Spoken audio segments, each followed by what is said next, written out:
Now, stakeholders at Caymanas Park have given Supreme Ventures Racing and Entertainment Limited (SVREL) until Friday to reverse their decision to scale down the number of days that the track will remain open for training due to COVID-19 measures.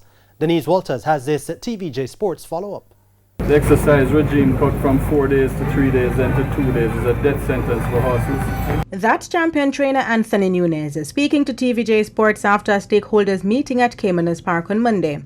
After Saturday's fiery protest at the Meadowville entrance of Caymanas Park, stakeholders called a meeting to discuss SVREL's implementation of several new measures, including the cutting of staff, reduction of salaries, and a scaling down of training operation. Even if you set to us in July, all right, start back work. It takes these horses about 12 to 16 weeks from ground zero, back up to a fitness level that they can race. So you're talking about September. That will cripple the industry. Ryan Darby, president of the United Racehorse Trainers Association, agrees with Nunez. And as soon as the Betting Galaxy Commission and the Racing Commission, I know the platform for us to work with, we need to be in a position to be ready within a reasonable time, because horses cannot be left in the stall and then take out the race. Trainers Gary Sabrati and Stephen Todd say reducing training to 4 days this week, 3 days next week, and 2 days the week of May 25 will not cut cost. Supreme Ventures has said that they're spending in about $38 million a month to keep the track going. The stakeholders are spending about $60 million, so we are collectively spending more money than Supreme Ventures. To maintain this track, the racetrack itself, if you don't water it and maintain it, the sun is going to blow off. So it's going to cost them millions more to put it back.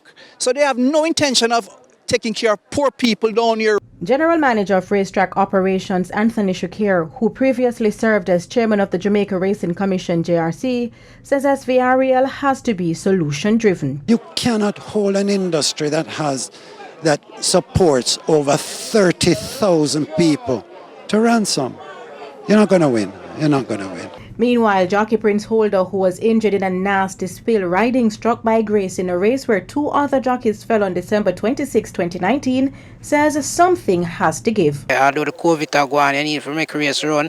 I know say the punters have know them for work towards the social distance, by them bed go home and just watch racing on TV. I know say we have a food for get, that's where everybody can eat. Everybody hungry right now. And I'm not go on there to make my mother again. TVJ Sports has learned that the Danville Walker chaired a project monitoring committee appointed by the government to observe SVREL met on Monday and should announce a decision in the coming days. Denise Walters for TVJ Sports.